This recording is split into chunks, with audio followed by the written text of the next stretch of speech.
so now we're gonna get started for real, and I thank you guys so much for like your patience as we figure out tech issues, my own issues, and this guy's issues.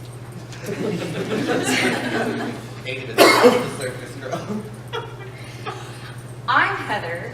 I run the website Super Psych Online, where I talk about different nerdy things that interest me, or that I think might interest you guys, and I talk about the psychology of it. My background is in what's called clinical psychology, so that's where you're looking at like disorders, treatment of it, that sort of thing. I'm currently in school for not that, actually for educational psychology, so how to, what makes students want to learn. But anyways, so I was like, well, Tokyo Ghoul, that sounds like there's some psychology behind all of that, right? So I watched it and I'm like, holy shit. Yeah. Yes? No. Not until Not 18 plus only. Oh. No. Yeah, the late night panels are around the nighttime. She was just like, It'd be a tattle on you. Yeah, but I hear it on recording. but she. But so I watched the first season of the anime. I'm like, this is amazing, and then I read the manga, and I was like, oh, this is so cool. So I'm really excited to talk to you guys about the psychology of Tokyo Ghoul. I will, if you haven't watched the anime, focus more on the first season, because I feel like that's a lot of world building, and I'm going to be talking about a lot of world building, as opposed to just necessarily single characters. But the theme of it is, what does it mean to be a ghoul? Because I think that that's something that a lot of the different characters struggle with or kind of try to define or have different definitions of during that first season. So first of all, I already kind of have this, but let's just make this a foundation for the rest of the topic. Ghouls are biologically different from humans. They look the same, but they have different enzymes that cause them to not be able to digest anything other than human food. Okay, so they are biologically different. They have this RC factor.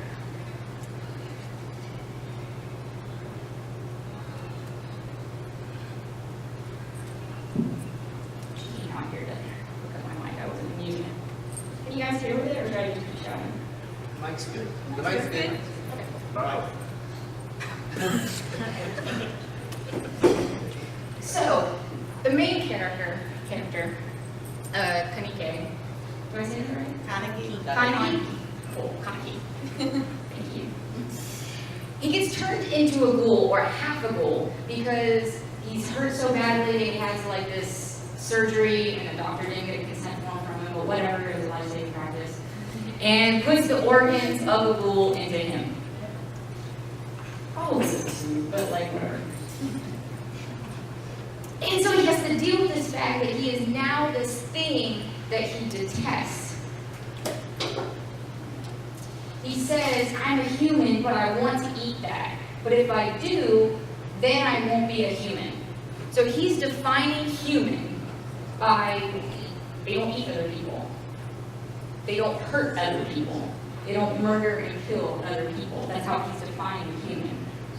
Killing humans, killing each other, I'm not like that. I'm human. Later in the series, he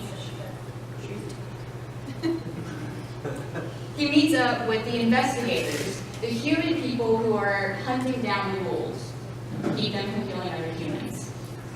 And they have different motivations for why they're in this job. But the one guy, his motivation is that, one, ghouls are just evil. They need to all be slaughtered. And he gets a kind of pleasure out of doing it. And he kills them. He kills a family, a mother, and her daughter. He doesn't kill the daughter, but he kills the mother right in front of the daughter after killing her husband, the father, and he gets like this joy out of it. So we kind of have like this juxtaposition where he's like, humans don't kill each other. If I kill another human, that makes me not human. And then you have this human investigator over here having a great time killing other people who show these human emotions.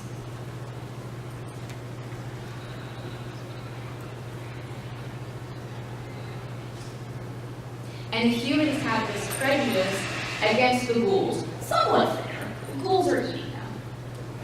So it's like, oh, we don't like the ghouls, they eat us. That's, okay.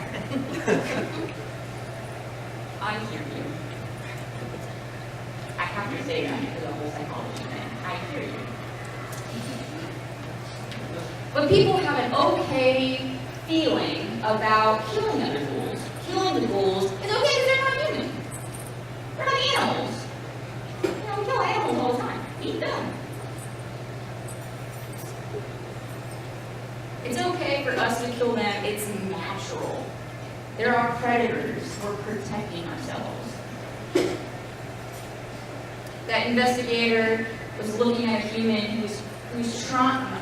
The investigator was looking at a ghoul who was trying to protect her daughter. She had this motherly affection for her daughter. Even though she was a ghoul, she wasn't human, but she had the same feeling that a mother would have for her child, and sacrifices herself to protect her.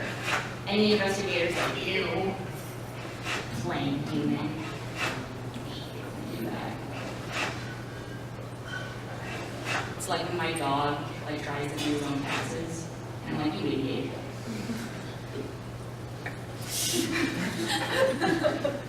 It's like, I hate it when ghouls imitate human behavior. So they're just so not. They're animals.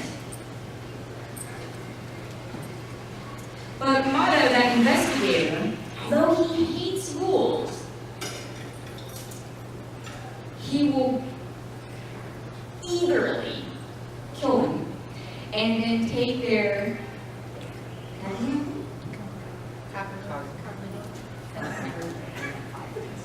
they're what coconut.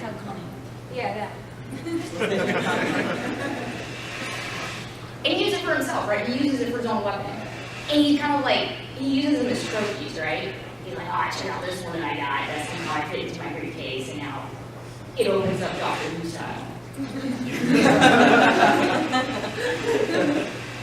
Puts it on back in there. And oh, I want to try this one out. He even bequeaths it to his investigator buddy. So on one hand, he thinks ghouls are trash. But he kind of likes what they got going on with the weapon. This is actually the kind of prejudice it's called. It's called envious prejudice, where you hate them, but you recognize that they're more powerful than you. And you're like, I kind of want that power. You hate them for being better. There's another kind of prejudice, it's called contemptuous prejudice. That's where you hate them because they suck. You're looking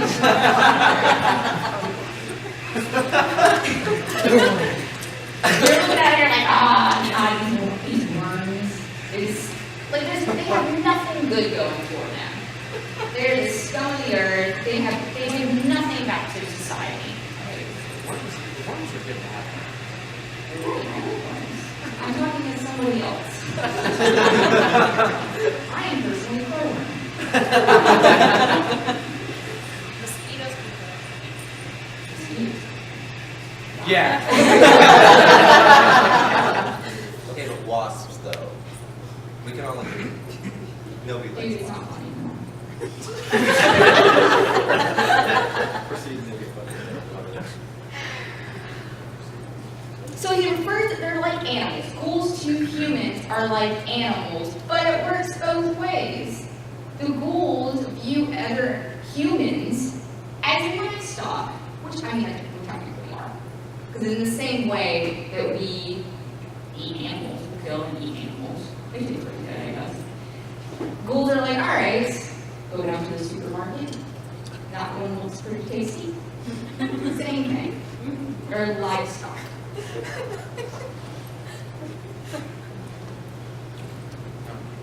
Just like a lion. So the main character goes through some identity conflict.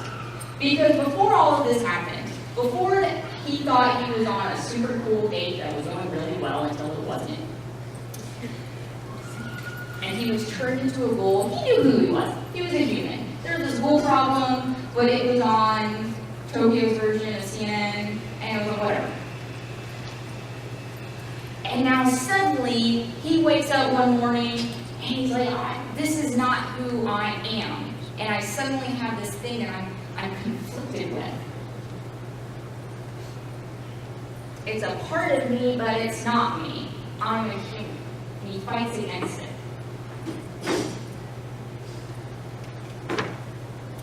But then, he goes through this process of first feeling like there's nowhere where he belongs. It's like, okay, I'm no longer a human. I can't interact even with my best friend the way that I used to. But I'm also not a ghoul, because I don't want to eat humans, and I'm not part really of this society. There's nowhere that I belong. The term identity denial is a thing in psychology. It's a term where it means you're someone who belongs to this culture, and everyone else in this culture is like, you know what, you don't really belong. And sometimes you can be in like a double jeopardy sort of situation. There was an example that was pointed to me, a real life example, and it's very much like the situation this dude's in, is think of Puerto Rican Americans who live in the States. And they got their relatives who are back in Puerto Rico, and they're like, you're not really Puerto Rican, because you grew up in the States. You're more American. But then, back in the States, maybe like the society around them is like, you're more Puerto Rican than you are American. You're not really a part of us. So then they feel like this double jeopardy of, well, where do I belong? Who are my people? What's my group? I don't have any place where I belong. Eventually, he does say, I am partially Ghoul too. When it's said, I'm not really a Ghoul. Well, I am. And I actually am starting to care about the society, this culture.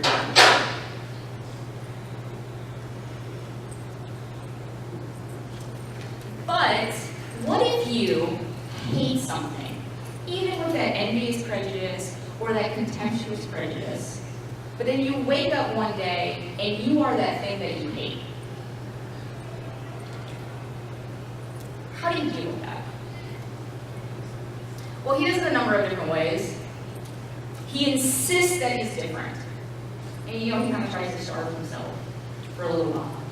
Doesn't eat. He kind of plays mind games with himself, like tricks himself with the sugar ice cubes in the coffee. So he has kind of this internalized hatred for ghouls. Hates ghouls, but he is a ghoul, therefore he has to hate himself.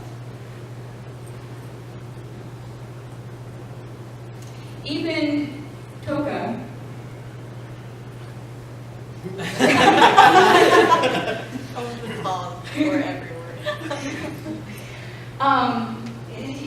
she herself, fully a ghoul, but still hates herself.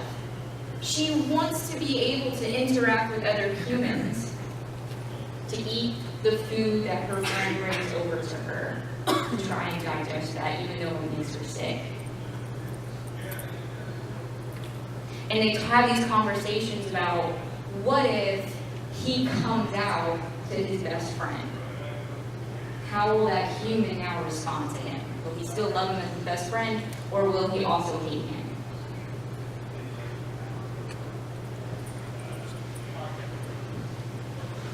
So there's this culture, this society of subculture of ghouls living in this bigger society of humans, but they're hiding. And you can kind of ask yourself why. Because it would really be easy for ghouls to become the dominant species. Just round everybody up, put humans into barns, do a little cow conveyor thing that they do. I don't know. I watched Foodie one time. But anyway.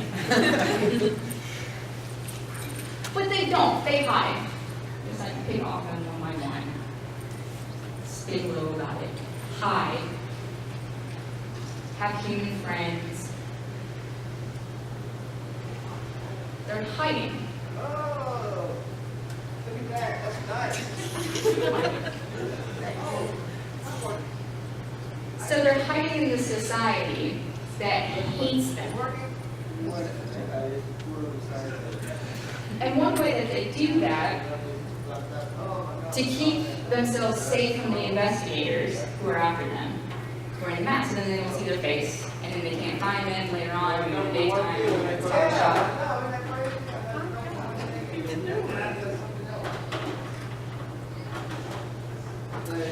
So anyways,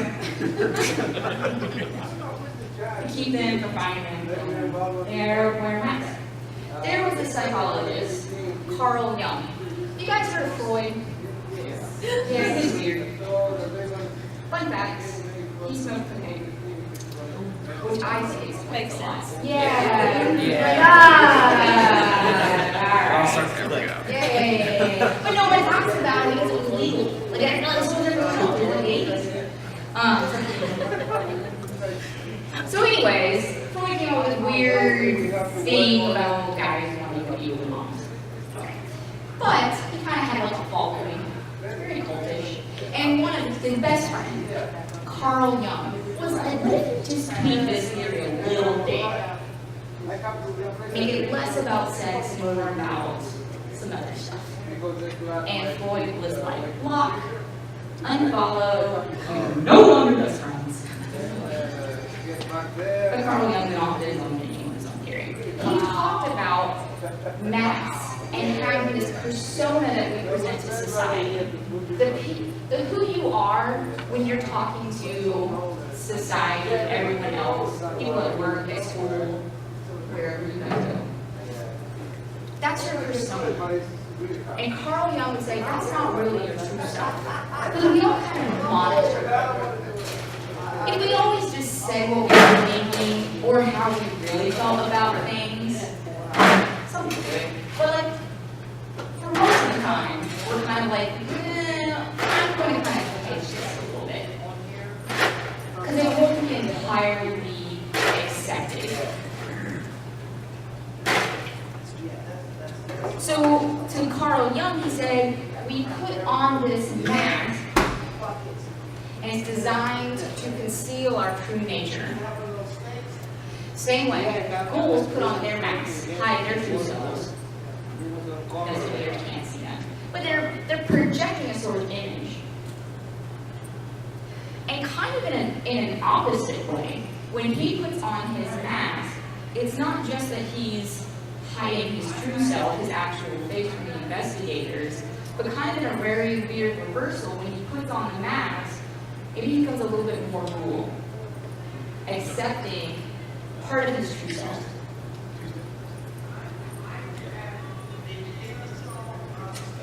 So they wear the mask, they hide in society, and they learn to act human. I don't know why he suddenly forgot how to act like a human once he became actual.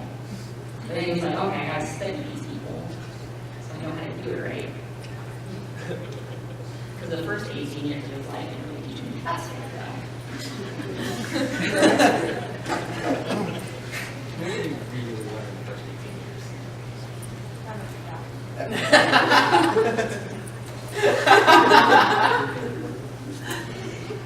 So these ghouls watch other ghouls, especially the ones in the coffee shop. They watch other humans, how to act human. How do they eat that sandwich without puking? A lot of practice. Chew it a certain way.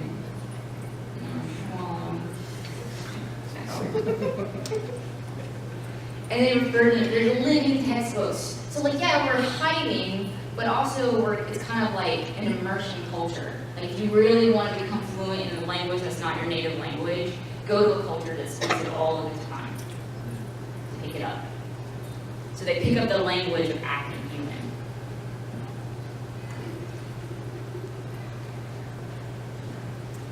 And they talk about this tightrope that they have to try to walk across. They have their ghoul natures, but they're trying to fit in. And I feel like it's kind of a metaphor, because, especially Jung would think it's a metaphor, we love this. he'd be like, we put on these masks to society, hiding our true selves. We don't want anyone to know who we really are, our inner true thoughts. They won't accept us. So we put on this mask and we pretend to act human like everybody else.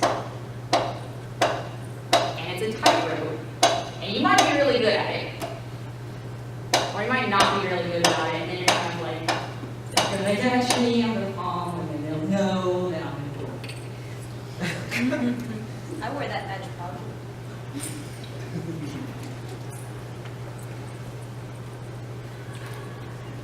So they're walking this tightrope, hoping that someone doesn't find out. But all of that is kind of, and I like that you say that because it's kind of driven a little bit by that self-loathing. Because the idea is, well, I have to hide my true self, because if they know my true self, they'll hate me. They won't accept me. But the kind of basis of that is, well, one, you don't know. They might. He doesn't really know if his best friend will accept him or not at this point in time. But he's assuming that he won't because ghouls suck. Because he hates himself. So part of it is that he's hiding himself. They hide themselves as ghouls because they're assuming that society is going to hate them. But they make that assumption because they hate themselves.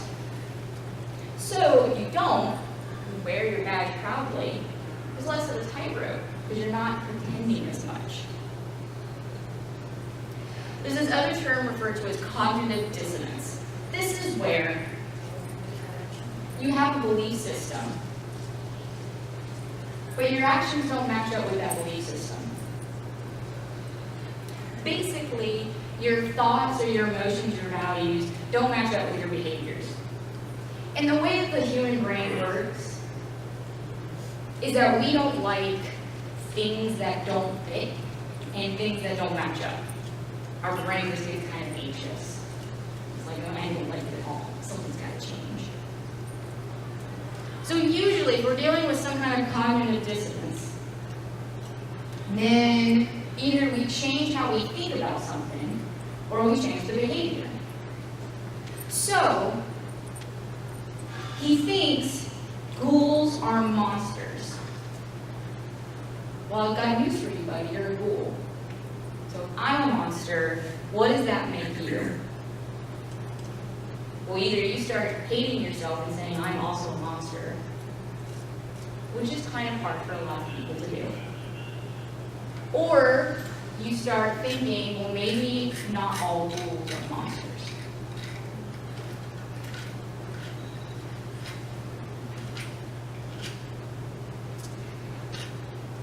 The other investigator, I actually forgot his name. I don't know how to pronounce it. I forgot it. Amon. Amon is a little bit more righteous than the other guy. He's more about justice. I think he's a little bit more purely motivated. We could go around with that, trying to catch and kill ghouls. But he also assumes ghouls are awful. They're monsters. If we're protecting society, we need to get rid of them. They're awful. Given the chance, they will eat all of us. But then he comes up on this other ghoul, he has the opportunity to kill him, and he doesn't. And he's like, what is happening? So like if you have a belief about somebody, and you expect them to do a certain behavior, and then they don't do it, then your brain gets unhealthy again. You're like, I was saying this, and here's this whole new thing, this is not cute. What am I going to do about this? So on one hand, cognitive dissonance causes us this anxiety. But that's a good thing, sometimes, depending on what you do with it. Because you're getting new information, and it might lead you to change your behavior to be a better person. Or change your values to be a better person. With Amon, he saw this ghoul, and he had this several pages worth of inner cognitive dissonance. I know that ghouls are monsters. They will eat me if they get the chance. but he didn't. Why? What happened? Why did he eat me? This doesn't compute, this doesn't match up with my beliefs. So he had the opportunity at that time to change his beliefs. Thinking maybe I was wrong. You also, though, have the opportunity at that time to be like, this information doesn't work with my worldview, so I'll forget it. Like that. There. Something else that happened. There was a few psychological studies where they're like, all right, obviously there's some prejudice, racist people in the world. Why? Where's it come from? Where do you do that? This whole field of social psychology started up after World War II because they were like, how could you do that? How could you be somebody who engaged in all the awful things that happened in World War II? So they did all of these different studies, and a number of them were like, okay, so here's how prejudice happens, but how does it get fixed? How can you make somebody who's prejudiced not prejudiced? And the thing that social psychologists kind of work with, and it's a complicated issue, I'm making it super non-complicated. But one of the things that would help is exposure. If you think a ghoul is a monster, you never spend time around ghouls, then you can just go along with your belief and be like, sure. Then you're around other ghouls, and you see how they act. So exposure or education. And then part of that is that cognitive dissonance. Being able to see, through the exposure, something that doesn't match up with your belief. But then you have to make a personal choice. All right, well, do I just continue with this belief? Do I alter my behavior, or do I alter my thought process? Do I just put this information over here? Yeah, there's this one guy, he didn't eat me, he's an outlier. An exception to the rule. All ghouls are monsters. Or do you start thinking, well, maybe I was wrong. All right, where's the